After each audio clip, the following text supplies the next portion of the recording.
Hi, it's Hazel, and welcome to my channel, Hazel Anaka Design.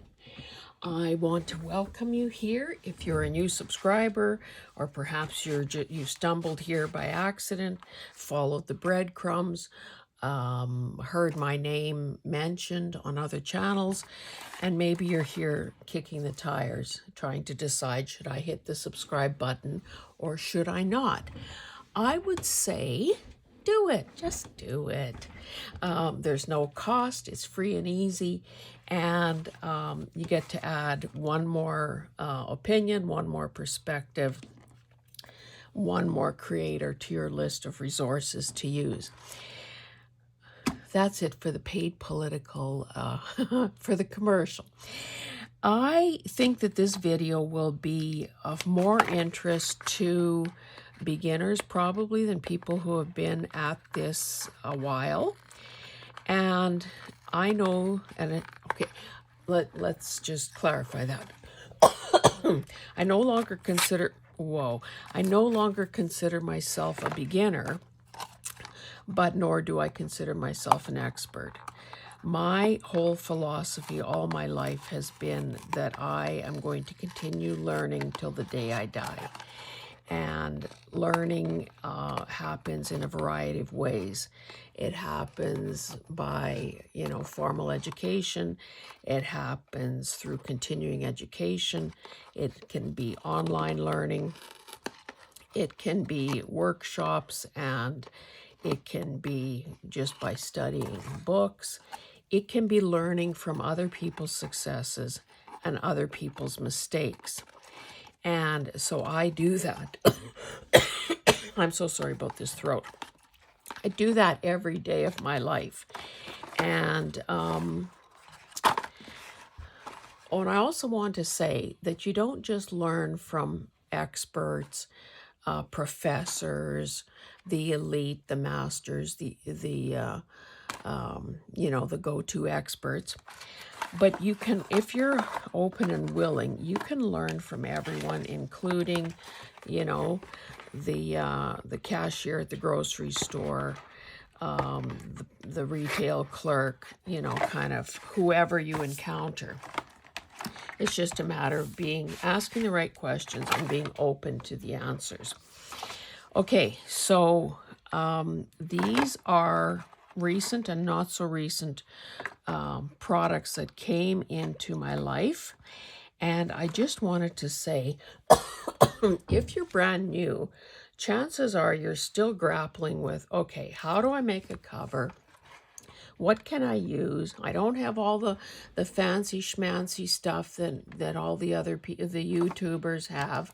I don't have vintage books. I don't have, whatever it is that you're seeing out there. So I'm saying that this lowly packaging is a good place to start. Number one, now I could have brought boxes from frozen entrees or cereal boxes or anything like that. I just know that I have saved enough of those things to last me a lifetime, and I'm not doing that anymore. So let's just start with this one. So with any of these boxes, I think the advantage of the size that I'm showing you is that they are manageable. I know that in the beginning I was naive enough to think that, if a box had, a 2-inch spine, well, then I was forced to make a journal with a 2-inch spine. And if you're a beginner, that can be really intimidating. So when you open up the top and bottom, there is always a seam where the box has been glued closed. Now, I'm just using this tool from the Dollar Tree to kind of get in between there and do as little damage as possible. But you can see I did make some wounds there. And this is basically what you end up with. So let me move my little, whatever that thing is, out of the way. And I'm just going to, I don't want to pull out my ruler and knife and all of that. Which side? You know, maybe you can, well, maybe you can see this side better. I don't know. Anyway, the first thing I do is, of course, on that fold line, because let's face it, it was done by a machine in a factory, so it should be pretty, the folds in these boxes are obviously better than anything we can do at home with a scoreboard or a bone folder. So basically I'm cutting off all the pieces that don't matter. Now, depending how desperate you are for scraps, you may decide that, hey, this would be a cute little whatever, you know, a cute little tag, say. Now, again, I wouldn't just trust this to my eye, but, you know, you could save this if you wanted to. I am drowning in cardboard, so I'm not saving any of that stuff. Now, again, I'm following the line. Now, does this not look like a book cover? That still is a pretty big spine.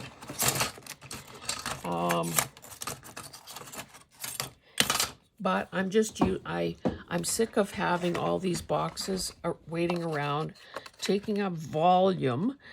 So that's almost, that is 1.25 inches. So it's a heck of a lot easier to store something like so than it is, you know, all of this. So that's the reason that I'm doing this. Now, I'm sure that if I looked in my little drawer where I keep these smallest ones, I would find that I have dozens, and maybe I need to cull those as well. So let's just put that aside for the time being. Okay, I've got 2 of these Scotch tape boxes, and this is a tinier spine. Now, it's got a little challenge there in that there's that notch. Let's first open up the bottom and see what we're dealing with. And you know, sometimes if it's a thrifted item, you know, the boxes can be kind of in sad shape. They've been mangled or, you know, damaged in some way. There is the seam. Quite often I'll just, you know, some are more stubborn than others.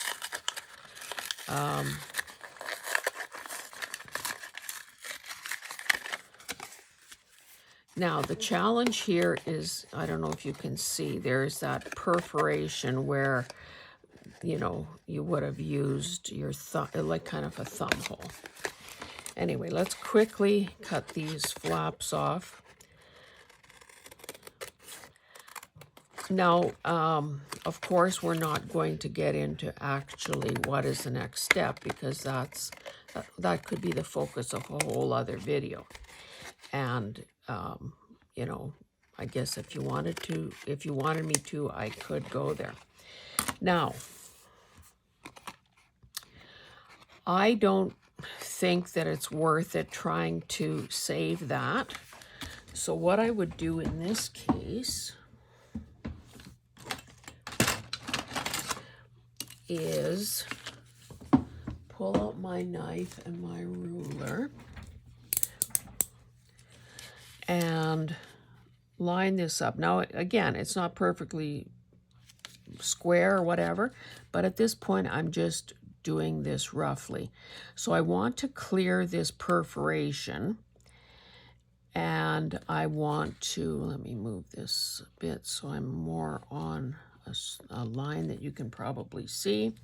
So I'm just going to cut right there and discard this whole bit, because I don't want to have to deal with that. Now this kind of this has changed the shape, and you can see I still have this ridge here. Now I won't putz around with this until I know I'm actually going to use it. I would be taking pretty precise measurements to make sure that the front and back covers are the same. So you kind of have to figure out where exactly you're measuring. So if I was I am measuring this, so I'm getting 2 5/8 there. Line my ruler up against that little bump there, 2 5/8, but I've got this whatever. So if I end up trimming that off, it probably means I'm going to have to trim off something there. But wouldn't that be a cute little journal cover in that it's also landscape? Okay, so I said 2 5/8, so let's call it 2.5. So a 5-inch piece of paper could make me a bunch of cute little signatures. I won't bother doing the other one in front of you. Let's look at this one. Sometimes you get a box with this hangy thing here. So let's just see what we're going to do with this one.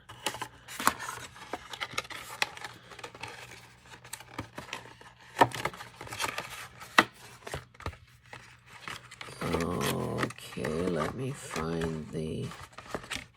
Sometimes if you can't readily see the seam, it would be inside. Okay, it's right here. So again, let's maybe use this thing.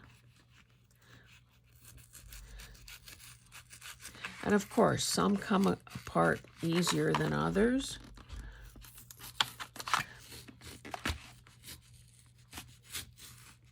If I'm going to wreck anything, I'd rather wreck this flap that I'm going to discard than something on the inside. Okay, so that's not bad. So that's how that looks. So again, you can very safely cut these things off, and maybe if you intend to be storing this for a while, or it's likely that you're going to be storing these things for a while, just cut it roughly, knowing that when the time comes, you'll neaten up, you'll be more precise. If you want precision, you'll be more precise in your measurements. But if things get beat up a little bit in storage, it's still, you still have room to make some adjustments if necessary. Okay, so let's see what we have here. Now this is a kind of a cute little, or yeah, 3/4 of an inch spine. That is a very doable spine in terms of, you know, an easy to manage journal. So 5 3/8 is what I've got on this side. 5 and not quite straight, but let's call it 5 3/8 for the time being. So what I want to do on this side, where is my pencil? Let's mark 5 3/8. Luckily it misses this gluey part.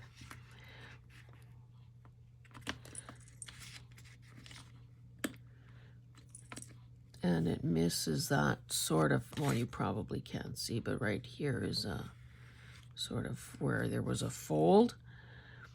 And again, I'm just showing you the basics here. Depending on whatever it is that you're cutting up, you know, just modify. I mean, just adapt these rules or this technique. So now, okay, what have we got? We have 5.5 tall by, well, almost 5.5. So it's virtually a square. Now it could be that when the time comes, I decide, you know, that's going to be such a pain in the you-know-where to cut pages. Now it might not be in this case because an 11-inch piece of paper is going to fold perfectly. But suppose it was another oddball size, and then you realize, oh goodness, I'm either going to have to cut or fold every single piece of paper in the signature. I don't want all that work. I'm going to cut this down. Now, So we've got 5.5. You know, maybe I decide that I want my book to only be 3 inches wide by 5.5 or whatever tall. That changes. Well, let's just pretend that's the cover. That would be a cute little book. And then, of course, you would not discard these other 2 pieces because they're nice weight. They're white and clean on the inside. You just decorate the cover and you've got 2 tags, or you've got 2 pockets, which in fact would not be that bad an idea. Now they might be, okay, what did I say, 5.5? 5 3/8. Okay, so if this was a 3-inch cover, we'd end up with 2 3/8. That could be a fairly deep pocket on such a narrow, but maybe you decide, okay, I've got 2 3/8. I'm cutting this in half, or whatever size you decide on. You would then use it.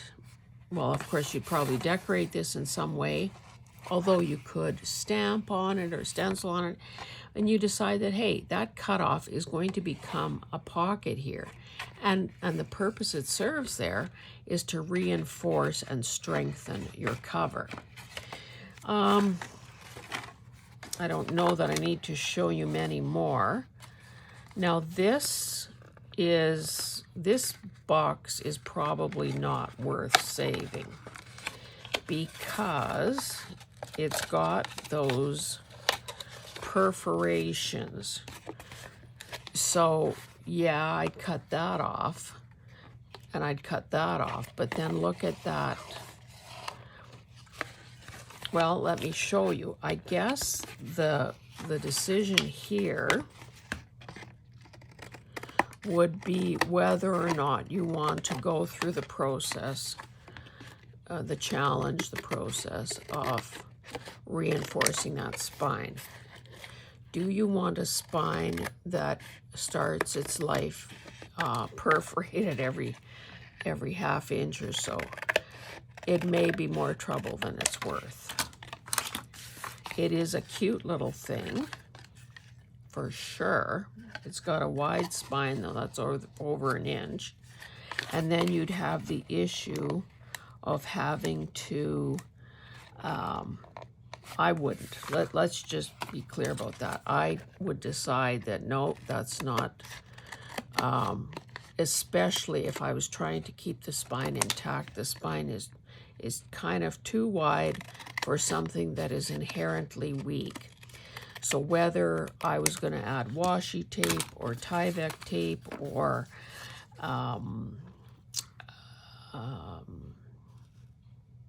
fabric, that's still several more steps than I may be prepared to take. Now again, if this was, if this was all I had to build journals with, I would be a lot more willing to go through those steps, but there's no way that I'm short of material.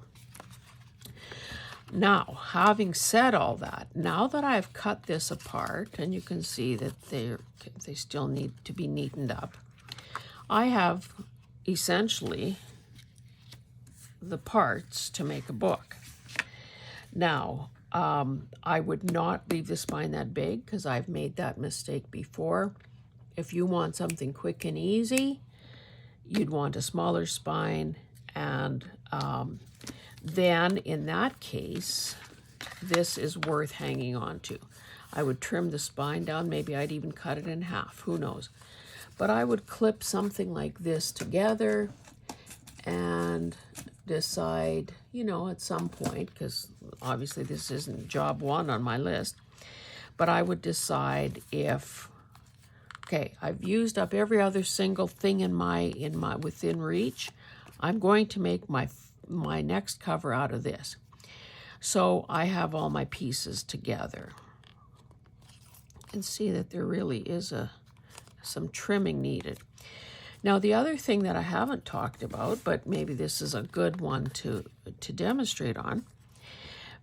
suppose I cut that in half, so that becomes a really cute little thing. But maybe I don't like the proportions. Maybe that's not what size my scrap papers are.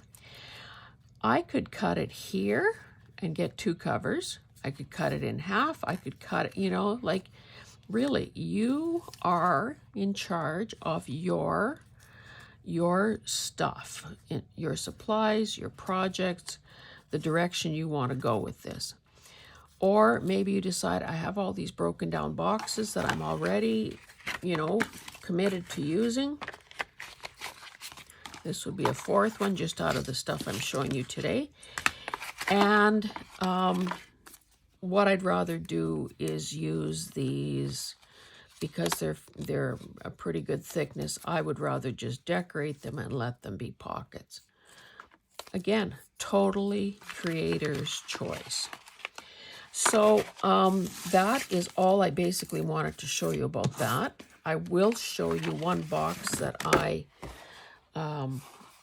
obviously salvaged. Now, my husband, believe it or not, won an Apple Watch at a conference trade show that he was attending. Now, this is obviously, this is almost, oh, I didn't do anything with this one yet.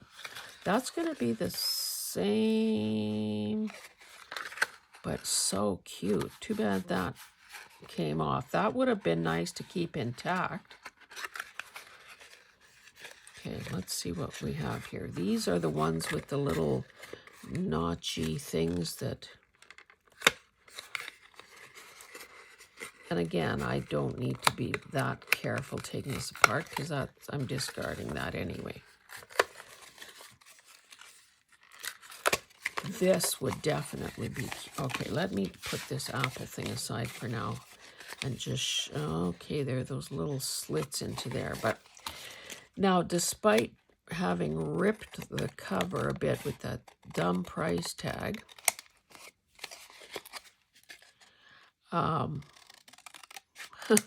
we know that we have all kinds of tricks for hiding things like that. It could be a sticker, it could be a little smidge of fabric. I know you probably can't see these fold lines, but now, is that not the cutest thing ever? Now, I said that there were these little, okay, it's not much there at all. I'm not even sure if that's a real thing. However, I would probably, when I neaten this up, I would probably take a bit off each end, each side, because we've got a little creasing here, we've got a little damage here, but still the cutest thing ever. It looks, this is going to be near the top of the list, that's all I can say. Okay, so back to this box. I was measuring it, and it is over 11. It's 11 3/8. So we know that this could, even though this isn't that wide, it's not even quite 3 inches, 2 7/8.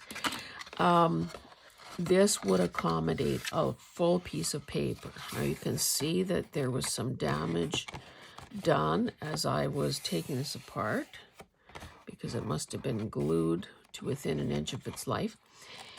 And skinny little spine. So would this not make the cutest thing ever? So for now, I'm keeping this intact. But I'm just showing you that it doesn't matter size or shape.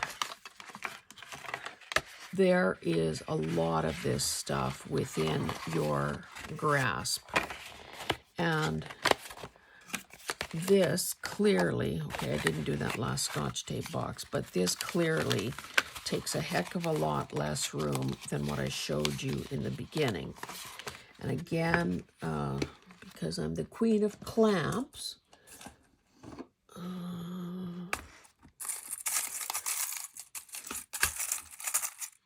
nothing big enough here. I will put a clip on this of some kind. And it'll help flatten these things out, and it will also keep them all together. Because sometimes when we don't, and I'm as guilty as charged, I am quite often, I don't deal with these things quickly enough. I just put them aside, think, well, I'll do them all at once.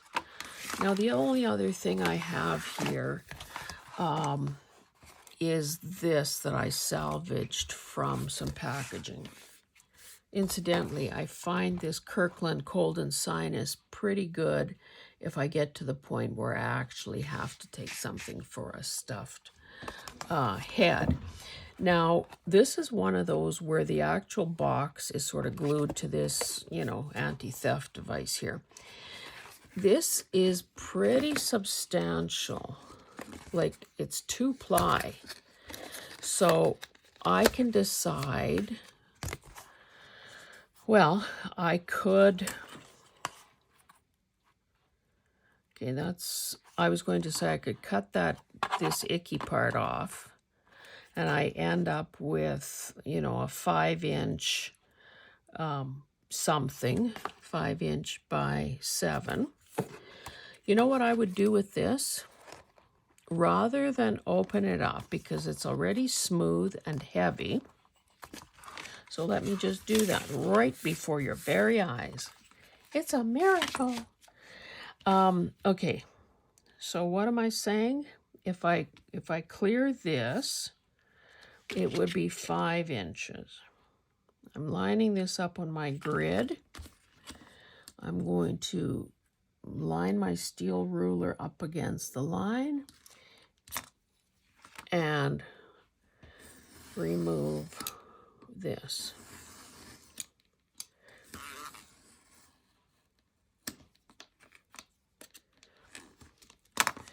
And I suppose, well, it's just for the heck of it. Let's see what's inside here.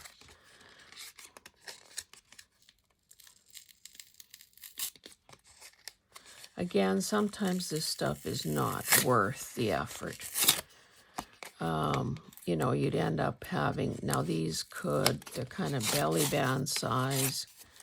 You could, but it's thin here and thick here. So again, I'm just going to throw that out. But this, if it were decorated, just covered, not decorated, not embellished, this could make an awesome writing board to include in a journal.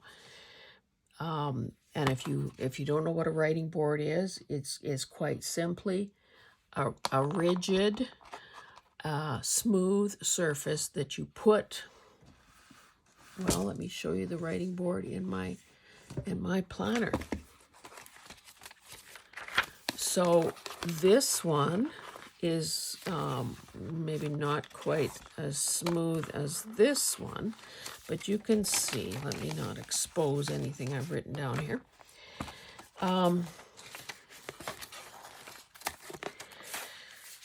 So each day I move this from page to page. So if I was writing on this page today, I would put this under here. And not because this is lumpy bumpy necessarily, but it just gives a little more stability. So in this case, I used one of those oversized images from a Walter Foster art book. I love it.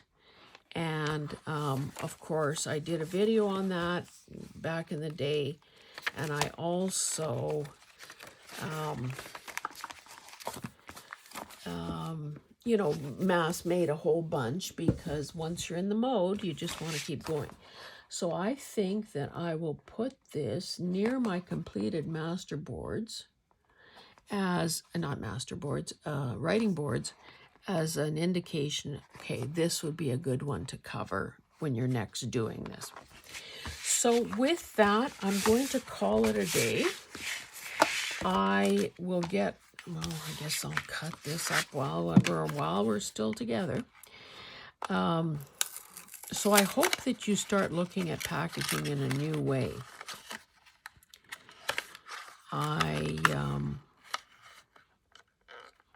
Again, and just, again, kids, learn from my mistakes, learn from my experience.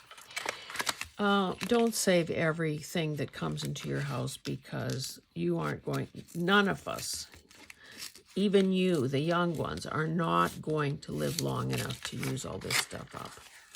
And we begin to drown in the things that we are saving. I've said it in a few videos now, and I'll keep saying it, because to me it was one of those light bulb moments when I heard a woman, I think it was a decluttering movie, 2 hour long movie. No, it was a decluttering video. And to be honest, I don't remember whose it was, but I thought it was so insightful of her to put a label to what I think is my issue, and perhaps yours. Again, I'm getting rid of that little thumb hole. She realized that much of her clutter or excess is aspirational. So in other words, when we're looking at our own stuff, when we're thrifting, when we're out and about, we are seeing things that we feel have potential. We're seeing things that we just know in our heart of hearts we can turn into something beautiful and useful. She called it aspirational clutter. And I am guilty, man, I am guilty. So I guess, if you're doing some navel gazing and thinking about yourself and whatever might be going on in your craft room, just kind of maybe put that question to yourself and say, hey, am I an aspirational clutterer too? And then maybe we need to, have a little reality check and decide that, hey, yes, this would have made a beautiful whatever. But unfortunately, this kid isn't going to be the one doing it. And I think, this is my theory, that many of us that are doing journal making and paper crafting, we love stuff. We collect stuff. We recognize and appreciate beauty in the mundane and in the beautiful. And so we collect things. We collect books, or we collect thimbles, or we collect wooden spools from thread, fabric. Like, there are as many collections out there as there are people collecting buttons. So we already have the predisposition to hang on to things because they're beautiful, because they evoke some emotion in us. And then if we start saving every little other thing, like cardboard packaging, like every single scrap of paper, regardless of whether they're an inch in size or not, things can quickly get out of hand. So anyway, I'm going to stop there. I don't want to beat a dead horse. I think you understand what I'm saying. And it is up to each of us to look into our own hearts and figure out where we might need to make some changes. Anyway, guys, I'm sure you will never look at a Band-Aid box or a packaging like this again without thinking, hey, that could be a beautiful journal cover. And remember, you don't have to use it as you find it. You can cut it down, you can make it narrower, you can make it shorter, you can make a writing board. The world is your oyster. Thanks, guys. We'll see you in the next one. Bye-bye.